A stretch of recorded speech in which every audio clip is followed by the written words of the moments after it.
Kirsten with Nerdette's NewsStand, and I want to talk about episode 12 of Stargirl for so many reasons. At the end, we get the political gameplay that I have been expecting with this whole New America thing, right? And I'm going to go through the episode in its entirety.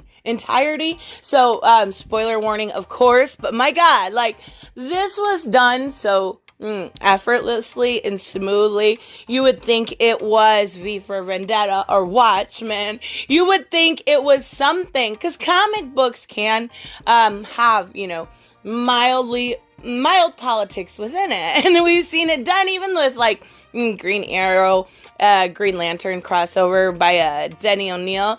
That was okay. But, like, I'm talking really well done, like Watchmen well done, and I'm really excited to talk about it. Okay, so let's get to the review so we can talk about this. So, we have everyone, planning it to leave the cabin, right? But they have less than 12 hours before the implementation of this New America, right? And before I get into it too much, I did actually think this was going to go the new way.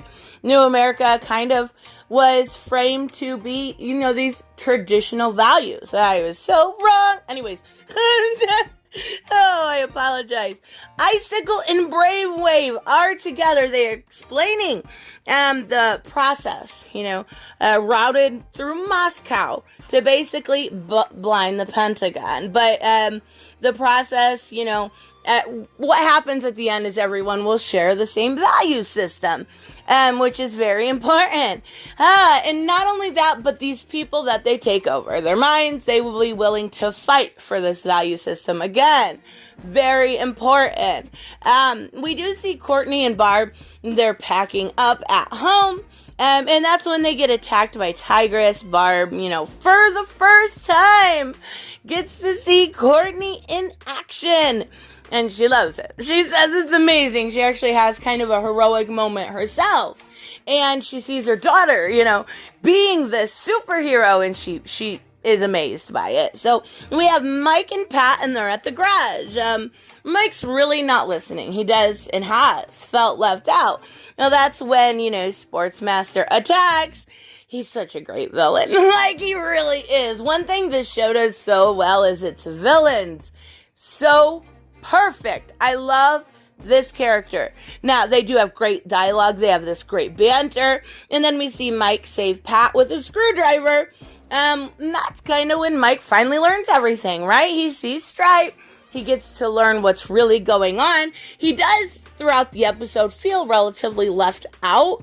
But I think that is being done and foreshadowed on purpose. So, we see then Icicle learn of Sportsmaster and Tigress failure and calls Anita Bowen, who at the moment is talking to her son, and obviously the father would have been the original fiddler, right?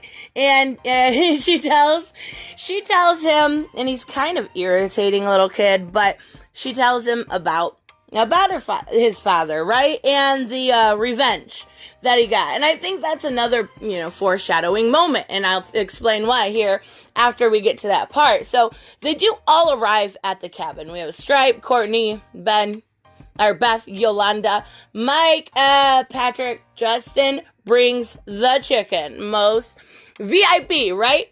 We have Henry then in the catacombs, Brainwave, who runs into Shiv. Brainwave really does blame, Cindy for Henry Jr.'s death and make sure he tells her just how much she's hated, not only by him, but the entirety of the ISA. So he heads in with Dr. Ito for a test run of what we've been talking about. And think of, the best way to put it is Cerebro, right? Cerebro with satellites.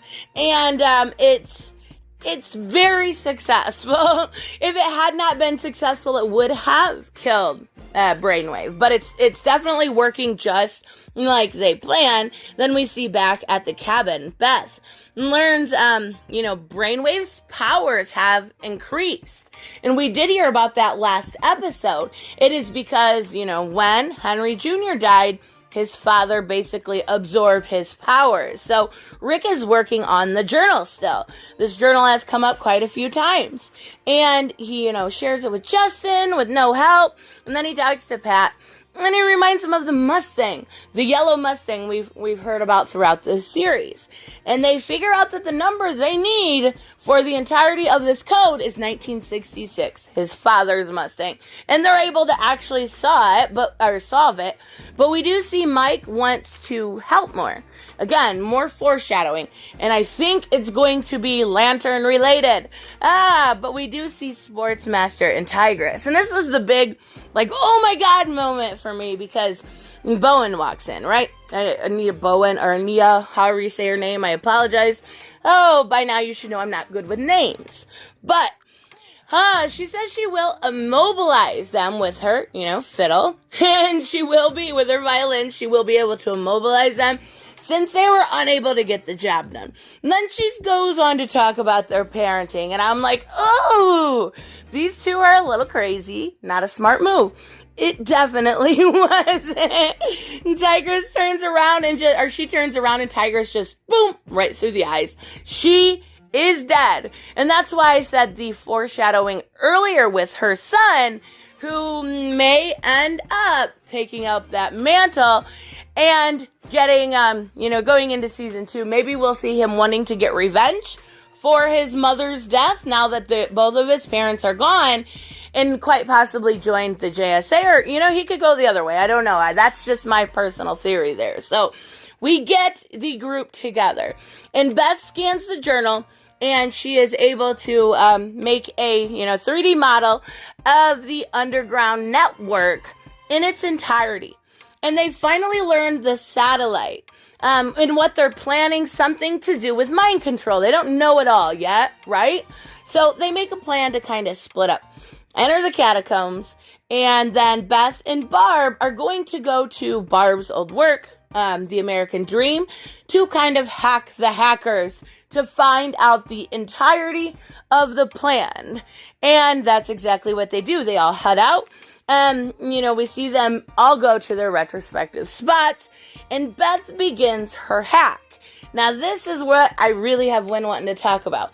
And they find out they have a 35-minute countdown. They think that's how long they have before it starts. They call it, now we're going to talk about these documents, right? The new Constitution. To combat what they want, they have a manifesto.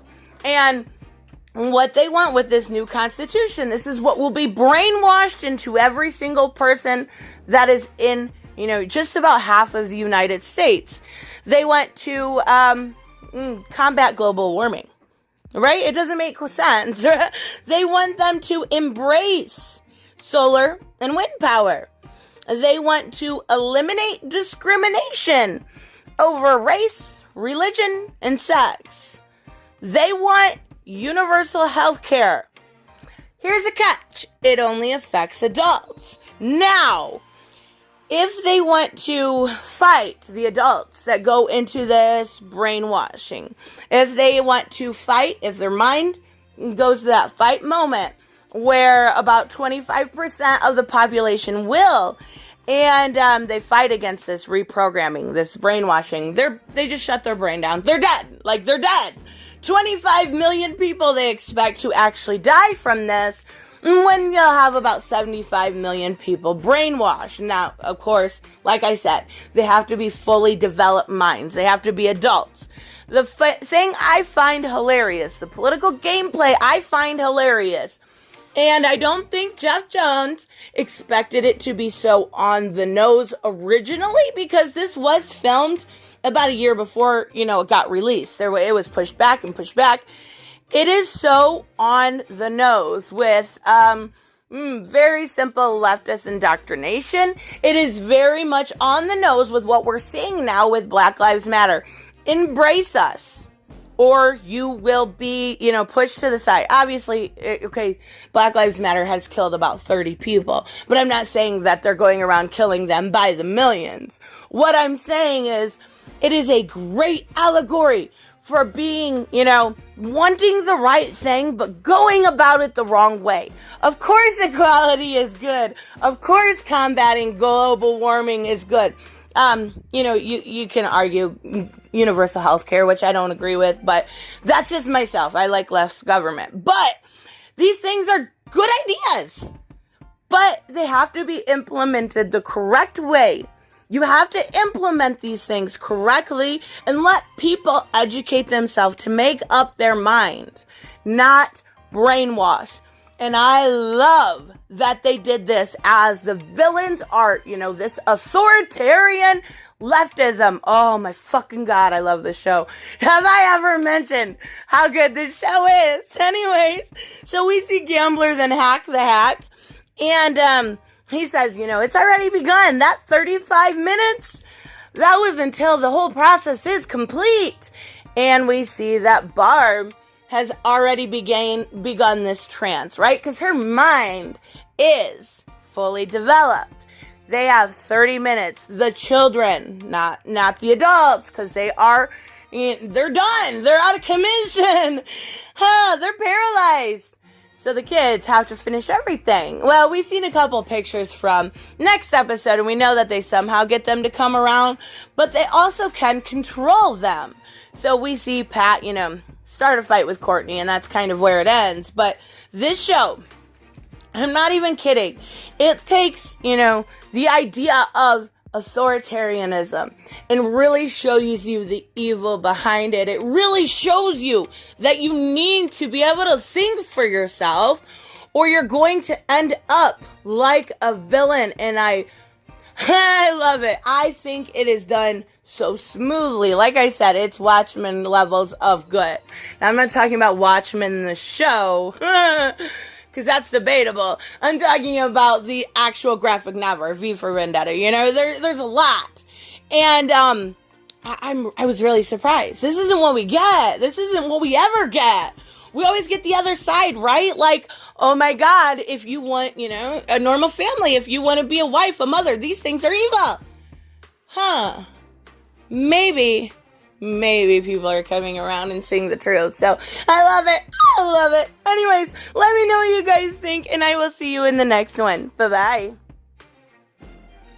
Hey guys, I want to give a huge shout out to my Patreon and subscribe stars. You guys literally make this channel possible. Huge thank you to Cage the Mick, Robert Mick Twiz, Black Knight Fool, Brucey, Chris Z, David L, David Rafford, Jeffrey Allen Carnes, Mighty Balls, Mike Buckner, Maizen Barbosa, Ruskar, Ryan Decker, Robert Hoffman, and Doc Holliday. You guys are absolutely amazing, and thank you so much for all your support. Don't forget on the way out to like as always if you enjoy the content, and hit subscribe. And I will see you in the next one. Bye-bye.